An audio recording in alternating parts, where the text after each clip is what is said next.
So in this video series, I'm looking at what are the 6 most powerful investment megatrends that are poised to deliver double-digit gains in the next 5, 10, 15 years. And this is where we want to focus our portfolio in order to beat the market, or at least that's what I'm doing. So if you have not watched part 1 and part 2, do watch it first, and then we're going to look at part 3 to continue. So in the first 2 parts, I talked about the first 3 investment megatrends. Number 1, AI and robotics. Number 2, AI, energy and infrastructure. And number 3, healthcare and the longevity megatrend. And in each of these megatrends, I talked about what are the stocks which I think have the strongest economic moats, highest return on capital, and strongest growth potential, as well as potential ETFs that one can look at to ride these megatrends. If you think that the stock market feels choppy and unpredictable this year, you are not alone. Many people are very concerned about the stock market potential overvaluation, about Trump's policy uncertainty, about Greenland, about 1,000 other things. So come and join me live at Outlook 2026, the online edition this coming weekend, and I'll share with you how I intend to position my portfolio and take advantage of the volatility this year. It's completely free and spots are limited, so reserve your spot with the link below right now. So let's now focus in this video on the last 3 investment megatrends.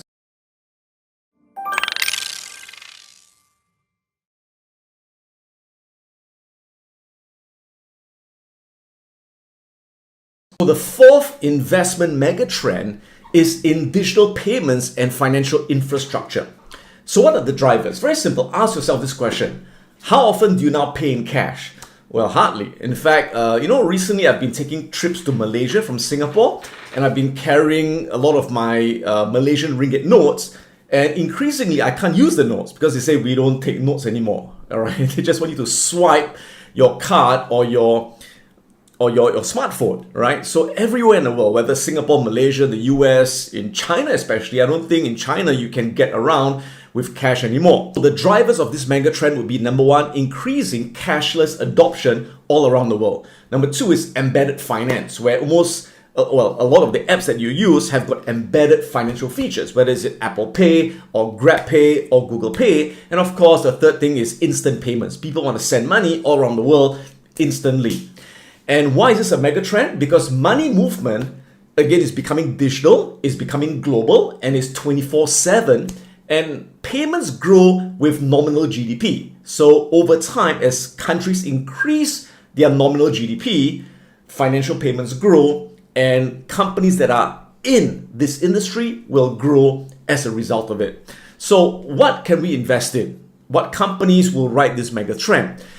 There are 3 main areas. And the first area is where I'm personally invested in for already quite some time. It would be card networks. These are what we call the toll roads. It's like every time you drive on the highway, you have to cross a toll, you have to pay to cross the highway. In the global digital payment highway, it's a duopoly controlled by 2 companies, Visa and MasterCard. So both of them have the strongest economic moats.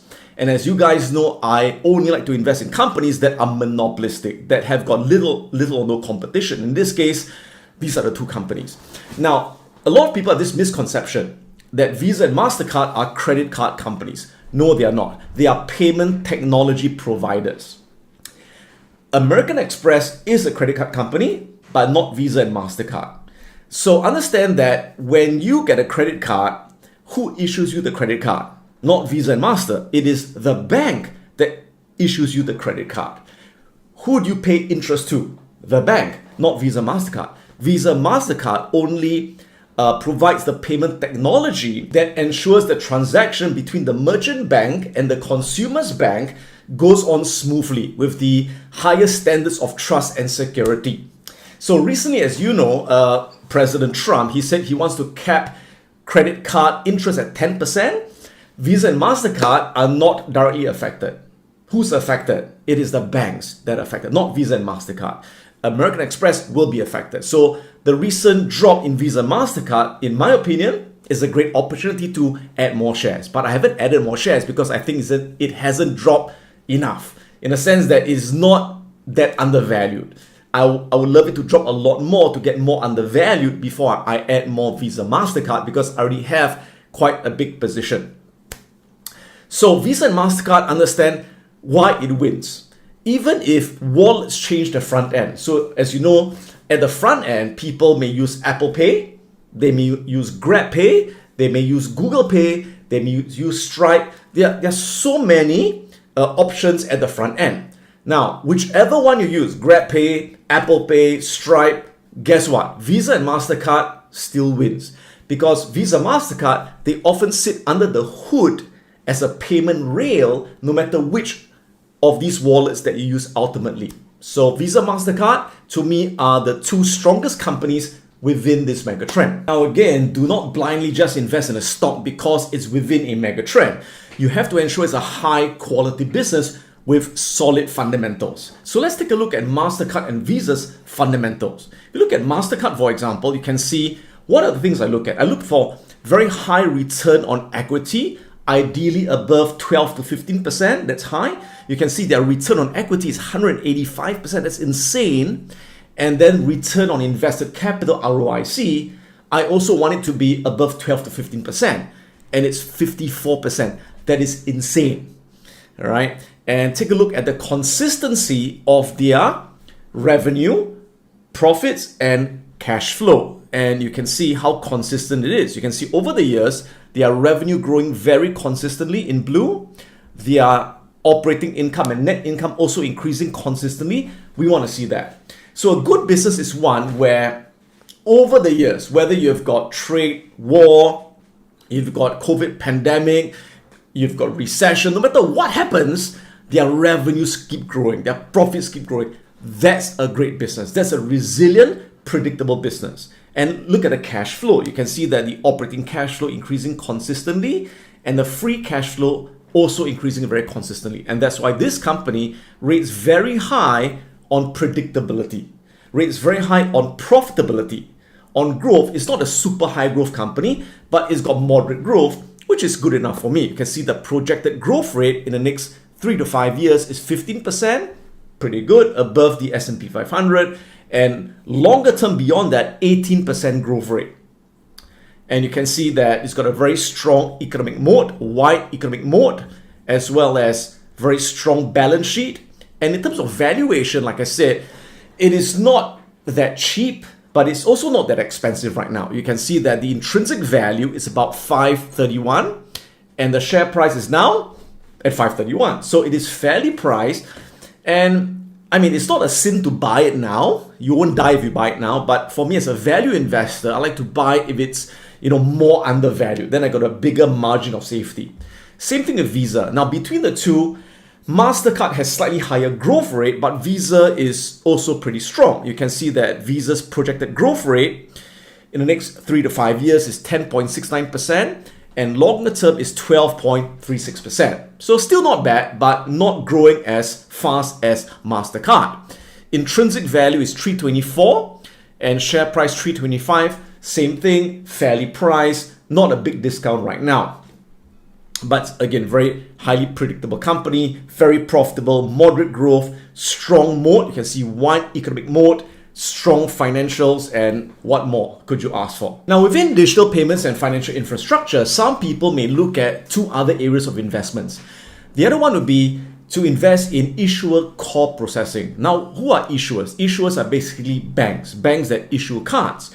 And they need software at the back end that helps them to run their internal payments engine, to manage their accounts and balances. So two companies that focus on this are Fiserv, ticker symbol FISV, where the share price recently dropped significantly after they lowered their projected growth guidance. And they found that they underinvested in infrastructure for quite a number of years. And their main competitor, Fidelity National Information Services, FIS. You also have got companies that do merchant acquiring, which are basically they go out there and they acquire merchants or shops to use their hardware, as well as they offer payment processing services. For example, Adyen, ticker symbol ADYEY. You got Global Payments, ticker symbol GPN. You got Flywire Corp, and of course, the very famous PayPal, ticker symbol PYPL. Which I never invested in and I'll never invest in no matter how cheap it looks, because personally I do not like PayPal as a merchant myself. In fact, my company, we used to use PayPal, but because a lot of the problems that we have with PayPal that I won't mention here, we have chosen to use Stripe instead. But that goes to show you that, among all these companies, I don't think that any of them have a very strong economic moat that I'll be interested to invest in as a company. So neither of these companies I'm actually interested to invest in personally. Again, this is not financial advice. You could, of course, invest in them if you think they're great. But personally, for me, in this entire megatrend, I'm happy with just Visa and MasterCard. And so as a result, I don't see any need to invest in any ETFs, because as long as I can find companies that are monopolistic, I rather invest in individual companies. But within an industry, if I find that there's no company that's monopolistic or duopolistic, then I may look at an ETF to capture the growth of the entire industry. Let's move on to the fifth investment megatrend, and this is a very big one, and it is cybersecurity and data protection. Again, you don't have to be a genius to figure out that this is a big business and you'll only grow. Why? As everything goes online, everything is digital, everything is on the web, you're going to get more and more hacking. You're going to get more and more cyber scams. So every company will need cybersecurity. So the rising cyber threats and cloud migration of companies moving to the cloud is a huge growth driver for this mega trend. So you find that for corporations, security demand grows faster than IT budgets due to risk profiles. You have to protect your IT. So there are three areas you can look at. Number one is platform security, which is the all-in-one security operating system. So these are platform vendors that bundle firewall plus cloud plus endpoint security plus security operations center SOC into one contract. So very high switching costs for these companies and strong upsell potential. And the two companies with the strongest moats in this area would be Palo Alto Networks, which I've owned for many, many years, ticker symbol PANW. In fact, I think this is kind of like the Rolls-Royce and the Ferrari of this industry, because Palo Alto has the broadest enterprise platform play. They do network, cloud, and SOC. And in second place, very close behind, is Fortinet, ticker symbol FDNT, which I also own for many years. Products include hardware and software. They've got a huge installed base and strong unit economics for network edge. So my analogy is like Palo Alto is like the Ferrari, the Rolls-Royce, and Fortinet is kind of like the Toyota, right? Which is not as premium, but it's very popular as well. They both have solid fundamentals. If you take a look at Palo Alto, you can see it ranks very high on predictability, very high in profitability, very high growth, very strong economic moat, medium financial strength, and you can see ROIC at 14.6% and ROE at 15.33%, which is relatively strong. Intrinsic value right now is 195, and you can see it's selling at 184, so it is slightly undervalued. Now, for cloud security and cloud native application protection platform segment, you can see that again, Palo Alto is one of the leaders in this segment under their Prisma Cloud platform. And then you've got CrowdStrike, which I also own. But CrowdStrike, if you look at the fundamentals, you can see that it's more of a speculative growth company where growth is very high, but it doesn't yet have consistent profits and cash flow, which is fine for a speculative growth company. But I would normally take a smaller position given that it's more speculative and it's also a bit more overvalued at this point of time. But I would love to add more if it gets more undervalued. The next segment would be SSC, Security Service Edge, and SASE, Securing Users Everywhere. So as work moves hybrid and apps move to the cloud, companies shifted from castle walls to securing access everywhere. So the strongest moats in this area will be Zscaler, ticker symbol ZS, and once again, Palo Alto. You can see that CrowdStrike, like I mentioned, is a great company, very high growth company, growing at 17% for the next 3 to 5 years, and longer term growing at 22%, but it's not yet consistently profitable. If you take a look, revenue growing like crazy, but it is still losing money. It is still unprofitable, but you can see it is really cash flow positive. Net operating cash flow increasing, and currently still overvalued, even though you can see it retraced. It retraced a bit over there, right? You can see, if you look at the charts over here, wave up, wave down, wave up, wave down, wave up, wave down, wave up, wave down, but it is slightly above its intrinsic value. Now, I do have a position in CrowdStrike. I've been holding it for quite a number of years, and I would love to buy more CrowdStrike. But again, I would like it to get undervalued before I add more. And when it comes to these more speculative growth stocks where the profits are not yet consistent, I'm a bit more cautious. So I take a much smaller position as compared to a company like Palo Alto, where they've got very consistent profitability, where I dare to take a larger position. Now we come to the last investment megatrend. Now, I must say that this investment megatrend is really exciting, and I think that it's going to be really big in the next 20, 30 years. But as of now, it's still quite speculative. Most of the companies in this investment megatrend don't yet make money, but they could make a lot of money in the future. So what megatrend am I talking about? I'm talking about the space economy. So why the sudden buzz in the space economy? Why is it that more and more people are talking about it? And in fact, a lot of the shares of the companies have started running up in anticipation of future earnings potential. A few reasons, a few drivers. Number one, of course, would be the sudden IPO of SpaceX this year that is targeted to be a $1.5 trillion IPO. And of course, that has created a lot of excitement around other space-related companies. But that's just one thing. But the main reason why now it's gaining more and more traction in terms of the space economy is because there's been recently a 90% commercial launch cost collapse. What does this mean? In the past, it cost a lot of money to send a rocket into space. In fact, it cost something like $18,000 to send every 1 kilogram of a rocket into space. But because SpaceX, as well as Rocket Labs, they have innovated reusable rockets, you can now send a kilogram into space at as low as $1,000, and the cost is dropping rapidly. So now that it's so much cheaper to send things into space, a lot of things are now becoming commercially viable, which they never were in the past. For example, space-based data centers. And this doesn't sound, now initially may sound a bit crazy, but it's not, because now you've got the CEO of Google, Sundar Pichai, or Alphabet, saying that they're gonna create space data centers very soon. They're investing in space data centers. By the way, they own 8% of SpaceX. You've got Amazon CEO saying the same thing. So many of these mega cap companies, they are now drawing plans to build data centers into space. And now, because again, commercial launch cost is collapsing, it's becoming more and more feasible. So why build data centers into space and not just on Earth? Well, the challenge with building data centers on Earth, of course, number one is you need a lot of land. Number two, you need a lot of power, which there's a shortage of power, as I've been talking about in the previous slides.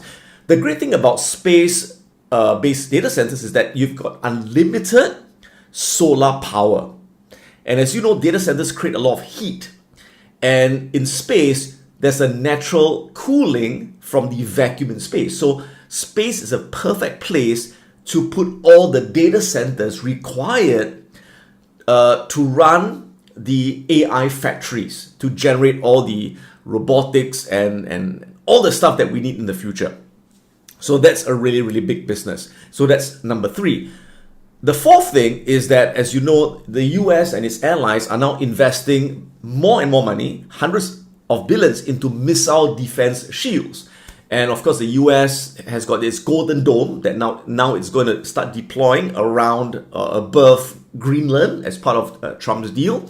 The fifth thing is also a very big deal, and it is low Earth orbit connectivity, or LEO connectivity.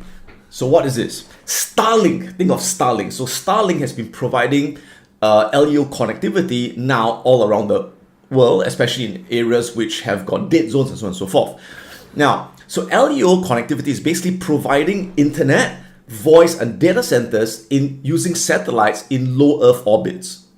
And so, in the past, if you use a satellite phone, you need a special phone, and it's not that clear. But now with low Earth orbit connectivity, you can use a normal smartphone to access the internet and voice and data via these low orbiting constellation of satellites.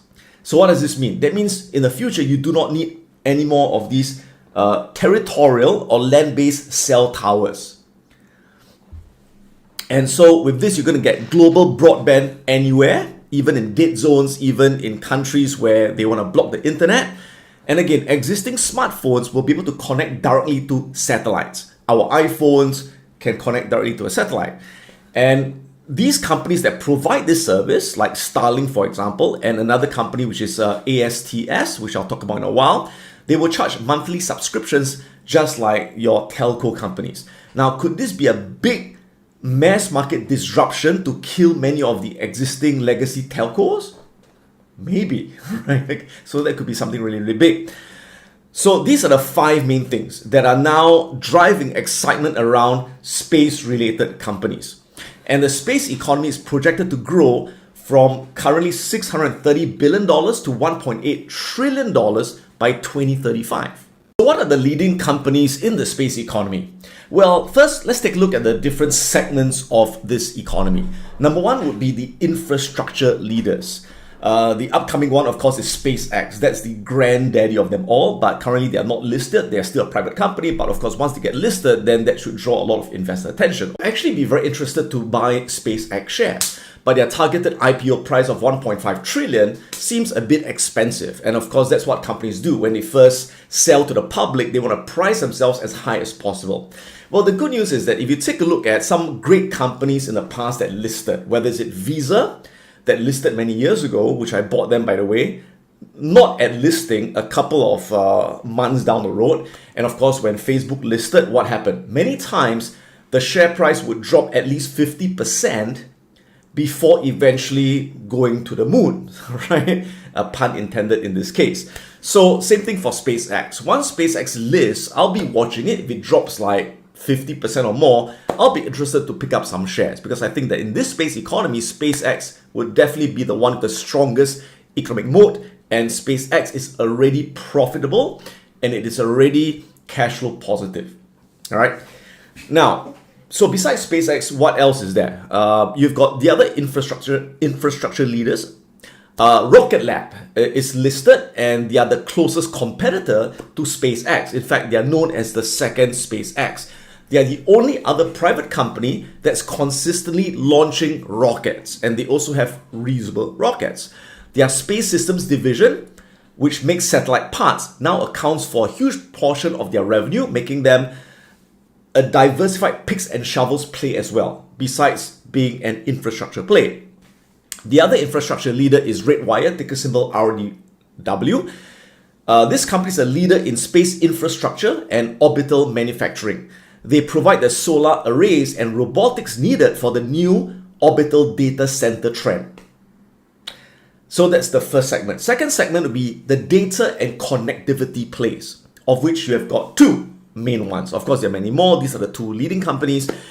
AST Space Mobile, which I mentioned earlier on, or ASTS. So they are building the first space-based cellular broadband network to connect directly to standalone smartphones, where all our smartphones can connect directly to the satellite, and anywhere in the world, we have got internet, we got voice, we got data. And of course, they compete directly with Starlink, that is owned by SpaceX. That's under Elon Musk. And then there's Planet Labs. So Planet Labs, or PL, ticker symbol, they are known as the Google Maps of space. They operate the largest fleet of Earth imaging satellites, and as AI gets better at analyzing satellite imagery for agriculture, defense, and climate, their data will become more and more valuable. Yeah. By the way, fun fact, Alphabet, which I have a big position in, and I think a lot of you also own Alphabet, which owns Google and YouTube, they own 8% of SpaceX. So indirectly, if you own Alphabet, you already have exposure to this space economy. The third segment of the space economy would be the lunar and exploration specialists. This part I'm not that keen about. I don't think the total addressable market is as big as the first 2, but I'll just mention it. Leading company in this area will be Intuitive Machines, ticker symbol LUNR. So they're the leading provider of lunar landers and moon-to-earth communication services. They are the primary beneficiary of NASA's move to outsource lunar logistics. Again, bear in mind that all these companies I mentioned, most of them are not profitable. They are still losing a lot of money. But their share price has already started running because people are anticipating that in the future, they're going to make a lot of money. Yeah, and as always, I don't like to chase them after they've run. Okay, so I wouldn't buy them right now. I'll wait for a pullback, I'll wait for retracement, and I'll look for low risk entries to get in. And there's no rush. Like I said, this thing is going to go on. This investment trend is going to go on for the next 10, 20, 30, 40 years. It's not a sprint, it's a long-term marathon, right? And unless I can get in at a attractive level or attractive price, I won't FOMO to get in. So like I said, most of these stocks are very speculative. They are not profitable yet. And some of them are subjected to binary events. Like if the rocket fails to launch, then the share price could collapse a lot, right? If the rocket launches and it goes up. So it's very high risk at this stage. Now again, if we take a look at these individual companies that I mentioned, you notice that most of them don't make money. And even if they do make money, it is not consistently profitable yet. And so as a result, it's very hard to value these companies because they could be worth so much or this much or this much. It's very hard because there's no solid historical track record. All right, so that is what makes them more risky. So does it mean that we don't invest in them? We could still invest in them, but again, for speculative investments, I'll take a much smaller position. And some of them, I may not invest in them as in close my eyes and just buy, but I may enter them as more trades where I'll have like a stop loss in place so that if it really doesn't work out, at least I get out and I minimize my losses. So I do invest in speculative stocks from time to time, and I do trade them from time to time, but again, much smaller positions because they're a lot more unpredictable, if you will. But the ones that are very predictable, yeah, I'll invest really big and I'll close my eyes and I just take the ride. So it's a different form of investing. So let's look at a few of them. So Rocket Lab, which I mentioned, is the second SpaceX. They've got a narrow economic mode. And again, you can see, if you look at the financials over here,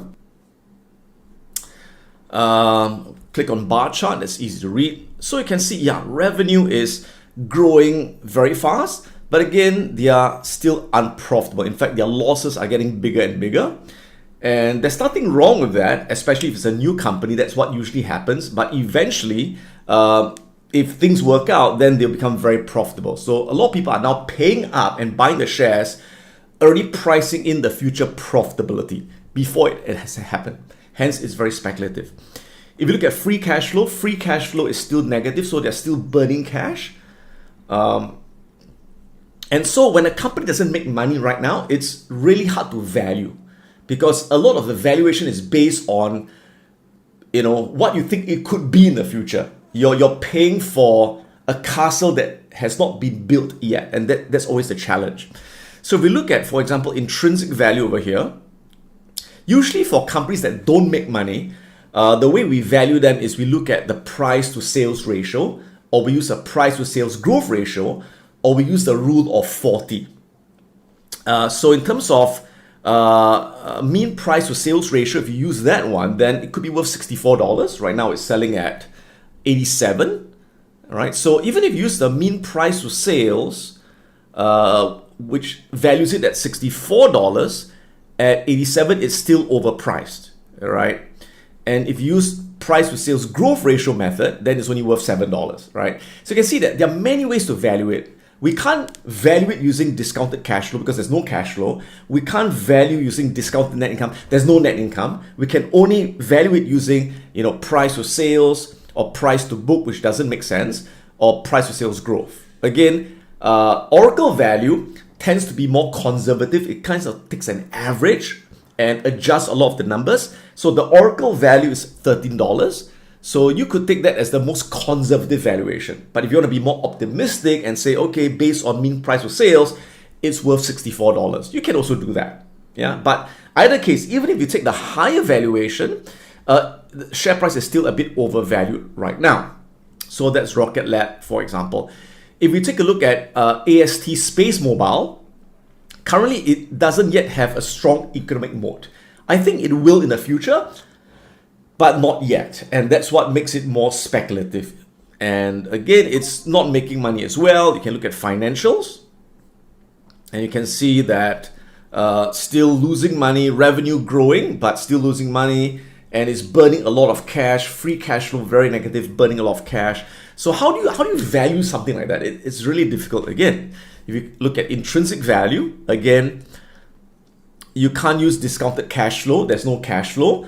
There's no income. So how do you value it? Again, the only way is look at a mean price to sales ratio, and that would value it at about $51. If you look at a price to sales growth ratio, that values it at $3. So there's a wide range of what it could be. If you take Oracle value, which again is more conservative, then it's worth like $3.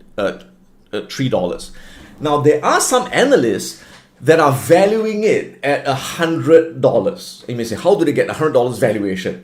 Well, it's because this company, ASTS, they recently said that their target is to hit $1.12 billion in free cash flow by 2030. That's their target. So if you believe that's going to happen, and you do a discounted free cash flow valuation method based on that, then the shares are worth $100, about $102 if you will.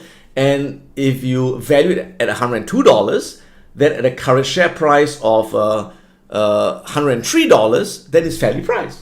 Okay, so can we really value it at $100? Well, it depends, right? So if you really think you're gonna hit, 1.12 billion in 2030, then yes, it's worth $100. But again, it's just a promise they're making, and that's always the tough part when you value a company that has not made money yet, that they're just shooting up in the air. But if you believe it can happen, it can happen. Let's look at the last one, Planet Labs. Again, you can see, doesn't make money as well. So they're all very, very speculative. So what do I do in this case? So in this case, I may choose to buy some of the individual companies, but again, not as an investment, because it's too risky to invest. I'll put it in more like a trade where I'll look for a low risk entry point, enter at a low risk entry point, put a stop loss, and then I'll have like initial profit targets where I'll take profit slowly as the price runs. So let me give you an example of how I would do that. So if you look at Rocket Lab, for example, I can look at weekly candles, can look at daily candles depending on your time frame. Daily candles, you tend to be more volatile, especially for these stocks. So if you look at weekly candles, you can see again, watch the price action pattern, right? So you've got a wave up, you've got a wave down, you've got a wave up, you've got a wave down, and now you can see it's waving up here.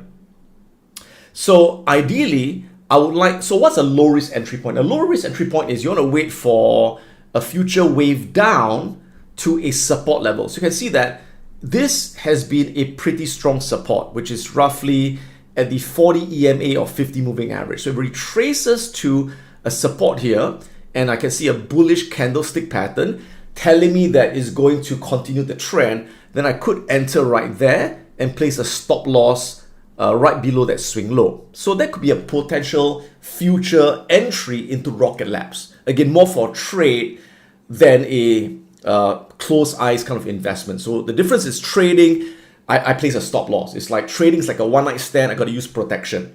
Whereas investment is like marriage, I don't need to use protection because it is already a proven business model that actually makes money. So that's Rocket Lab, for example. If you look at ASTS, let's look at ASTS.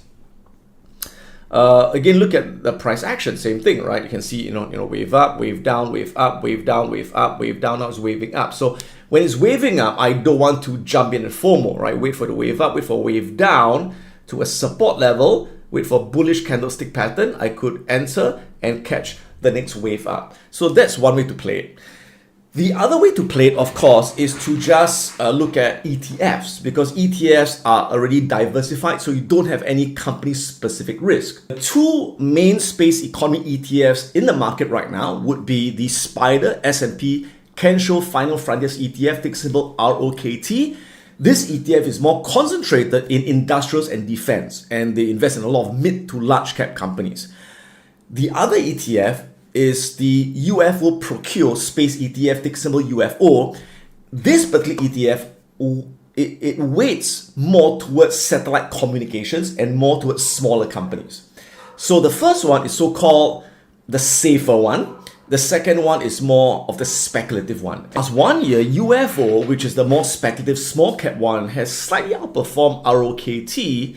But you can see in the longer term of the last 5 years, ROKT has way outperformed UFO. Either one you look at, you can see it's a bit parabolic right now. So if I put in some of the moving averages, and I'm looking at weekly candles, you can always look at daily candles as well. You can see again, right now it is a bit overbought. Okay, right? So you can see wave up, wave down, wave up, wave down, wave up, wave down, wave up, wave down. A bigger retracement here, a big retracement here. Wave up, wave down, wave up, wave down. And right now it's kind of like a bit parabolic. It's a bit overbought here. So would I, jump in here? Of course not. I'll definitely want to wait for it to retrace. Ideally on the daily candles, I only like to get in when it is nearer the 50 moving average. So that tells me that it's nearer the fair value for ETFs, when it's near the 50 moving average on daily candles. If I'm looking at weekly candles, then I would want it to go to at least the red line, which is the 20 EMA on the weekly candles. So you can see that this tends to be a bit of a support level. So at least retrace somewhere there for a better entry point. Again, in a bigger correction, could it go back to the 50 moving average on weekly candles? Of course it could. So again, I would, if I want to be more conservative, I would wait for a bigger retracement to the 50 moving average, but I could take an initial position at the 20 EMA.